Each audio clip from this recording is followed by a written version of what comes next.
Now welcome to the next lecture of the light. Previous video में हमने discuss किया था what's light, reflection, law of reflection. हमारा पहला ला था angle of incidents equals to the angle of reflection, और दूसरा law था incident ray and normal at the point of incident and reflected ray all lies in the same plane. और हमने बात किया था टाइप्स ऑफ रिफ्लेक्शन की, जो दो टाइप्स के थे। पहला था रेगुलर रिफ्लेक्शन, दूसरा था डिफ्यूजन रिफ्लेक्शन। अब बात करते हैं आज के टॉपिक्स। रिवर्सिबिलिटी ऑफ लाइट, प्रकाश किरणों की उत्क्रमणीयता। इसको इस प्रकार से समझेंगे,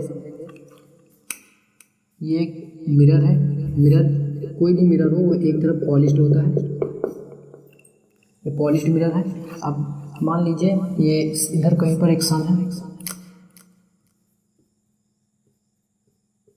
ये सन है। सन से लाइट रेस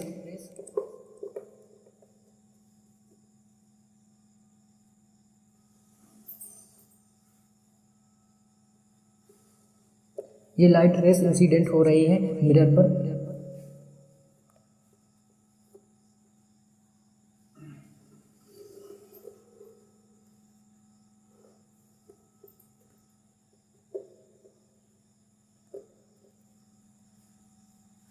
सन से आने वाले लाइट रे से ये लाइट रे आ रही है मिरर पर और रिफ्लेक्टेड हो रही है इधर को, और ये है नॉर्मल और eight the point of incident.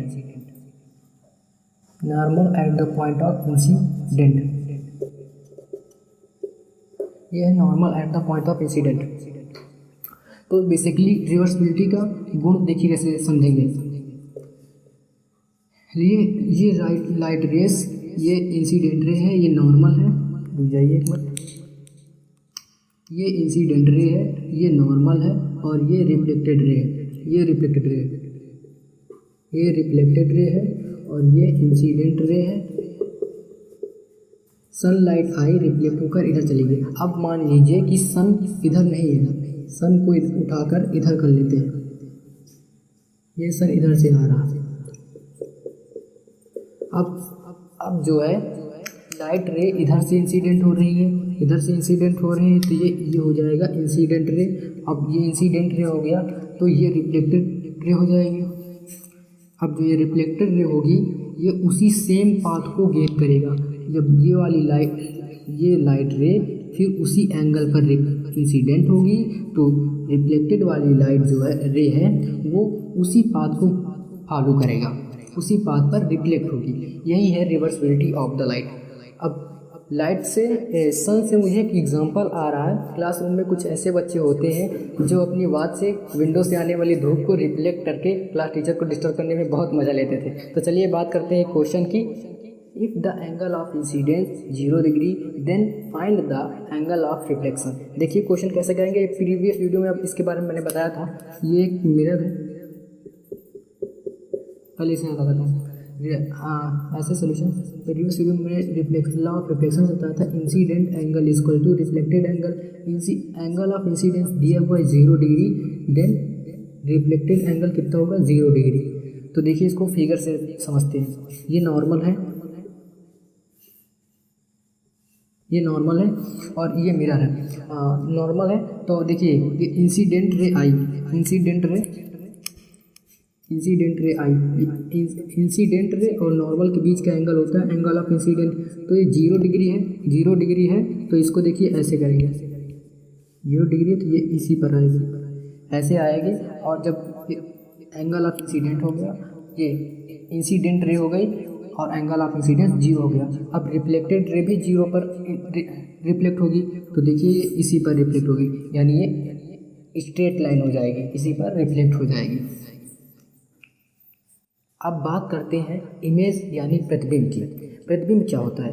अब आप किसी ऑब्जेक्ट को लेकर मिरर के सामने खड़े हो जाइए। मिरर के सामने ऐसे फ्रंट आप में खड़े हो जाएंगे तो उसी शेप और साइज का एक ऑब्जेक्ट मिरर में क्रिएट हो जाएगा। उसी को बोलते हैं प्रतिबिंब यानी इमेज। इसको ये भी कह सकते हैं व्हेन लाइट रेज मीट्स और appear to meets after reflection from a mirror, then it is called an image.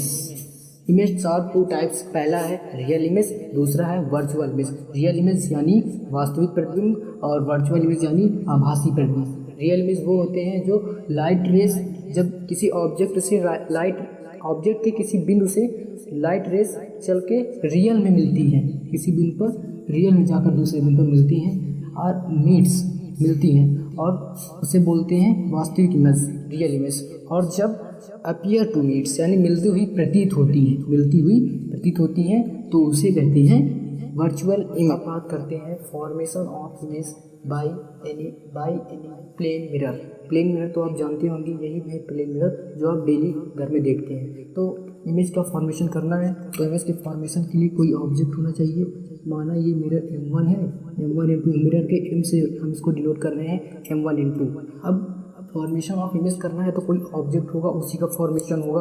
तो देखिए ये कोई ऑब्जेक्ट, यहाँ पर कोई ऑब्जेक्ट है, यहाँ पर कोई ऑब्जेक्ट है, इसको ऑब्जेक्ट के ओ से इसको रिप्रेजेंट करना है, इस पॉइंट को। तो ऑब्जेक्ट से आप किसी भी ऑब्जेक्ट के फॉर्मेशन के लिए कम से कम 2 लाइट रेस रिक्वायरमेंट होती है, कम से कम 2 लाइट रेस। तो एक लाइट रे ये हो गई, एक लाइट रे ये इंसिडेंट हो गई, और ये लाइट रे इंसिडेंट हो गई। अब ये इंसिडेंट हो गई तो किधर को रिफ्लेक्टेड होगी? अभी मैंने बताया था जब इंसिडेंस एंगल 0 डिग्री हो तो रिफ्लेक्टेड एंगल कितना होगा? रिफ्लेक्टेड एंगल होगा 0 डिग्री। तो यानी ये इसी में वापस चले जाएगा, इसी पाथ पर वापस लौट जाएगा, इसी पाथ पर वापस लौट जाएगा, यहाँ से ये इसी पाथ पर वापस लौट जाएगा। ये इस पॉइंट को ए ले लेते हैं और इस पॉइंट को लेते हैं सी। अब देखते हैं कम दूसरी लाइट रे, ये दूसरी लाइट रे है, ये लाइट रे ये यहाँ पर इंसिडेंट हुई, ये ऑब्जेक्ट यहाँ था तो ऑब्जेक्ट से लाइट रे इंसिडेंट होगी मिरर पर इमेज बनने के लिए, इमेज के फॉर्मेशन के लिए। तो इंसिडेंट हो गई है और रिफ्लेक्टेड हो जाएगी, ये मिरर पर हो गई, मिरर पर आ गई है। तो अब ये रिफ्लेक्टेड हो जाएगी, ये रिफ्लेक्टेड हो गई।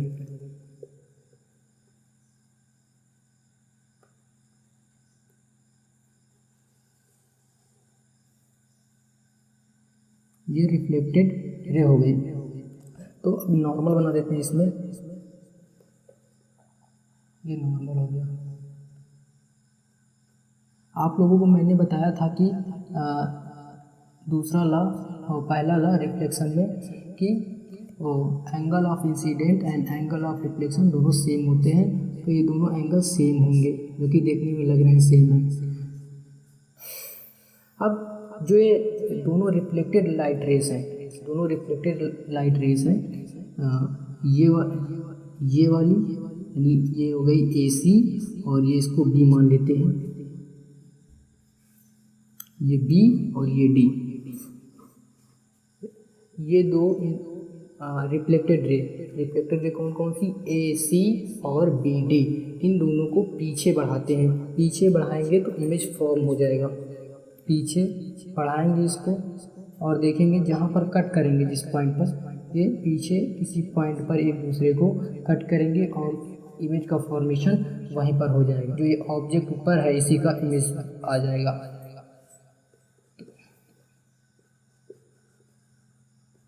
जो ऊपर ये ऑब्जेक्ट है इसका इमेज बन जाएगा। ये इस पॉइंट पर कट कर रही है, इस पॉइंट को मान लेते हैं I, ये I है, यहाँ पर इमेज बन जाएगा। ये जो लाइट रेस कट कर रही है ये आभासी वर्चुअल में कट कर रही है। हेंस अतः ये जो इमेज बन रहा है, ये वाला इमेज, ये वर्चुअल इमेज है। छोटा सा प्रूफ है ये फाइंड करने के लिए कि ये इमेज कितनी दूर पर बनेगी, इस ऑब्जेक्ट से कितनी दूर पर बनेगी। तो देखिए शुरू करते हैं। ये मैंने बता दिया था कि ये देखिए पहले यहाँ पे ये नॉर्मल है, इसका नामकरण कर लेते हैं। ये नॉर्मल है और ये 90 डिग्री है, ये भी 90 है, राइट एंगल ट्रायंगल। तो ये इंसिडेंट है, ये रिफ्लेक्टेड एंगल।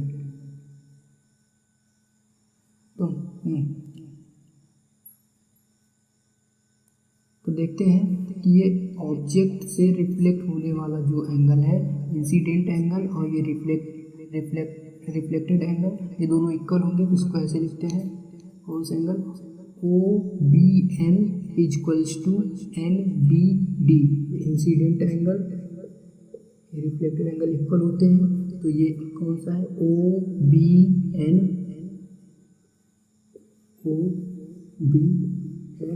और ये NBD, ये दोनों इक्वल्स होंगे। ये तो रिफ्लेक्शन का सेकंड लॉ है, वो फर्स्ट लॉ है। अब देखते हैं ये एंगल और ये एंगल, ये दोनों एंगल, इसको बोलते हैं एकांतर कोण। जैसे इधर समझा देते हैं थोड़ा सा, ये रे है, ये लाइन एक रेखा है, एक ये रेखा, एक ये लाइन, एक ये लाइन, और एक लाइन ऐसे आ रही है, तो ये लाइन ऐसे आ रही है, तो ये एंगल और ये एंगल आपस में समान होते हैं, इसी को बोलते हैं एकांतर कोण। तो एकांतर कोण है ये कौन से, जो है ABO और ये ABO और AOB। अब देखते हैं ये इस वाले लाइन को, इसमें ये लाइन जो है, ये वाला एंगल और ये वाला एंगल, ये संगत कोण है। संगत कोण यानी देखिए, ऐसे ये एक ये लाइन है, एक ये लाइन है, और ये ऐसे आ रहे हैं, तो ये एंगल और ये एंगल, ये दोनों भी आपस में समान होंगे, इसको बोलते हैं संगत कोण। तो देखिए इसको लिखेंगे, संगत कोण कौन से, NBD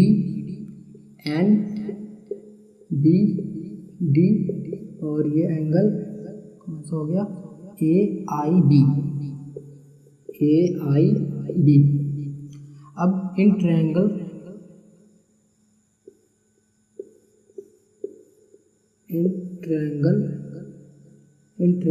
OAB and triangle AIB,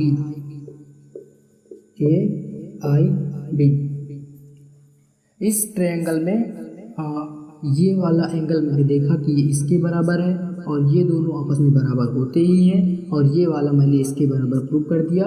ये एकांतर कोण, ये यहाँ पे ये एकांतर कोण, और ये दोनों संगत कोण से बराबर हो गए।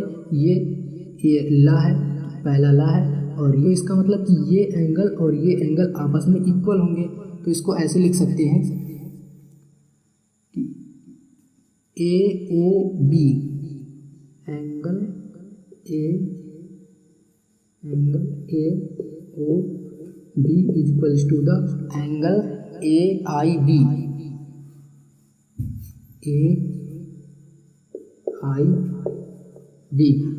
तो अब इन दोनों ट्रायंगल में ये एंगल और ये एंगल सेम है, 90 डिग्री राइट एंगल ट्रायंगल है। तो इसको भी लिखते हैं, इसको लिखते हैं BAO equals to the IAB। तो ये एकांतर कोण हो गया, नहीं ये नहीं एकांतर कोण, ये एकांतर कोण हो गया, ये संगत कोण हो गया, और ये राइट एंगल ट्रायंगल हो गया, समकोण हो गया। तो ये तीन बातें हो गई। तीन बातों से प्रूफ होता है कि ये ट्रायंगल और ये ट्रायंगल ये सर्वांगसम है। सर्वांगसम है तो इसका मतलब कि ये लेंथ और ये लेंथ यानी AO equals to AI, AO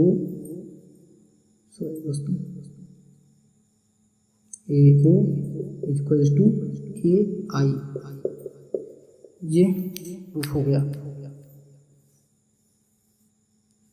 इससे ये प्रूफ होता है AO इक्वल टू AI से ये दोनों इक्वल हैं। AO इक्वल टू AI से ये प्रूफ होता है कि समतल दर्पण यानी प्लेन मिरर द्वारा किसी ऑब्जेक्ट, समतल दर्पण द्वारा किसी ऑब्जेक्ट का इमेज जो है परपेंडिकुलर डायरेक्शन में सेम उतनी ही दूरी पर बनेगा।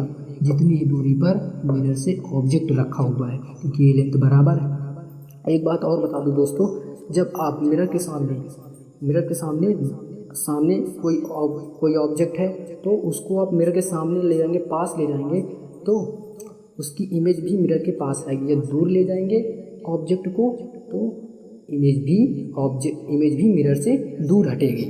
और हाँ, एक और बात, हाँ, जब आप जो कि वेरी इंटरेस्टिंग बात है, यदि आप दौड़ते हुए मिरर के सामने जाएंगे तो आपको अपनी आँखों से अपना इमेज दुगनी वेग से आता हुआ लगेगा, क्योंकि एक तो आप खुद दौड़ रहे हैं और दूसरा आपका इमेज भी दौड़ रहा है, वो दोनों स्पीड ऐड होकर दुगनी हो जाती है। मनुष्य को अपना पूरा प्रतिबिंब देखने के लिए आवश्यक समतल दर्पण की न्यूनतम ऊंचाई कितनी होनी चाहिए? Minimum height for plane mirror required for man to see his full image. तो दोस्तों, जितनी लंबाई आदमी की है, जैसे कोई 50 सेंटीमीटर का आदमी है तो उसको फुल इमेज देखने के लिए कम से कम 25 सेंटीमीटर की ऊंचाई का मिरर चाहिए। तो हाइट ऑफ मिरर यानी मिरर की ऊंचाई कितनी होनी चाहिए? मैन की ऊंचाई की आधी होनी चाहिए।